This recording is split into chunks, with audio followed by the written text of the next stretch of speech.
多走遍。喂，一名光頭少年無故破壞咗 Beyond 已故主音黃家駒嘅墳墓，墓碑遭到摧毀同埋淋汽水。兩名15歲同埋23歲嘅男子涉嫌刑毀而被捕。如果你想了解更加多嘅新聞詳情，咁就要一齊睇落去。各位香港市民大家好，歡迎返到嚟收聽我哋嘅 channel。今日係2024年5月19號禮拜日。咁我哋整合咗幾件城中熱話嘅新聞，想同大家分享，希望幫到大家 catch up 翻最新嘅消息同埋新聞。喺正式開始今日嘅內容之前，有興趣關注我哋頻道嘅觀眾，可以跟住以下嘅訂閱流程去訂閱追蹤翻我哋。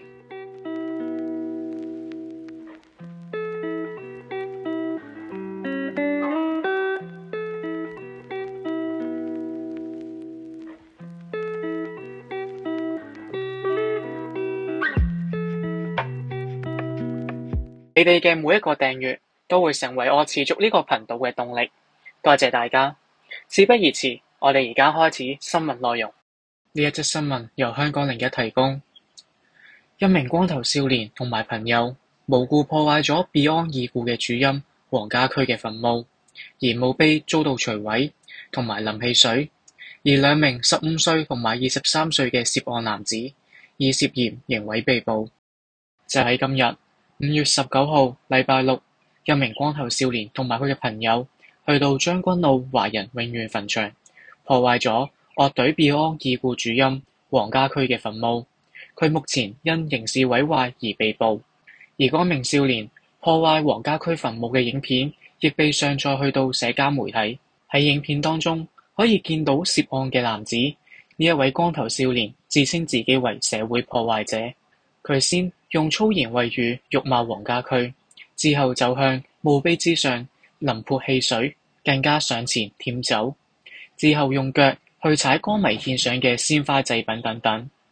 去到後來更加喺墓碑之上寫字塗鴉，更加過分嘅係佢更加用錘仔駁壞咗遺照，令到遺照損毀。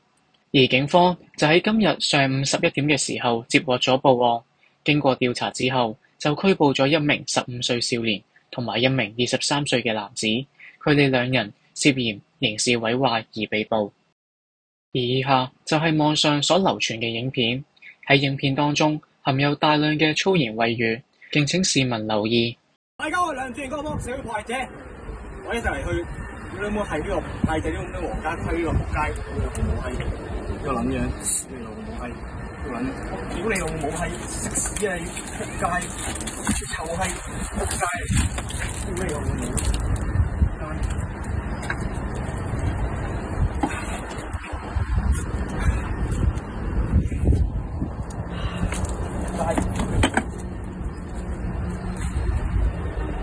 也會怕有一天天地共我，仍然自由自我，永遠高唱國歌走遍。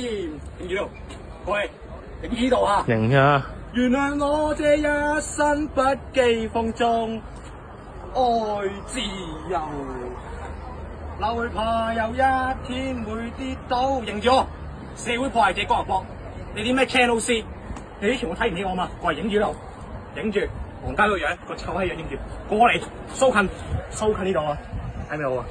我整爛，影住我！社會破壞者江立博、梁俊賢，你咩周星馳？你啲咩黃秋生？咩劉德華？你咩 channel C？ 咩你嗰啲乜嘢睇唔起我啊嘛？嗰個上網大新聞，我依家證明一切，我江立博唔係流料嚟嘅，睇唔起我啊嘛？我就話俾你知，我一定會他日一定係會去拯救一切，我一定唔會。你認咩？多謝。而翻查翻資料，原來涉案嘅光頭少年並唔係第一次去到黃家駒嘅墳墓前搗亂。原來早喺上年嘅8月，已經有人上載過影片去譴責呢一個人去到墳墓前用粗言穢語辱罵黃家駒，更加係批評黃家駒先生為垃圾，佢嘅海闊天空好 X 難聽。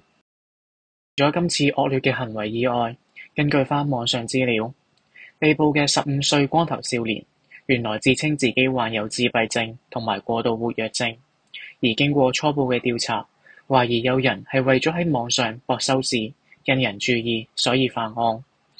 而少年佢過往嘅行為亦係劣跡斑斑，喺上年更加係闖入旺角阿布泰分店叫囂嘅5名被捕人之一，佢被判要簽守行為2年。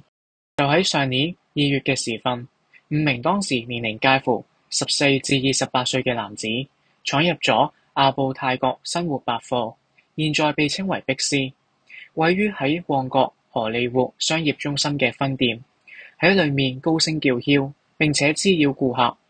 而喺案件當中，被向2項遊蕩導致他人擔心罪嘅其中1名少年，正正就係今日毀壞咗黃家駒先生墳墓嘅光頭男子。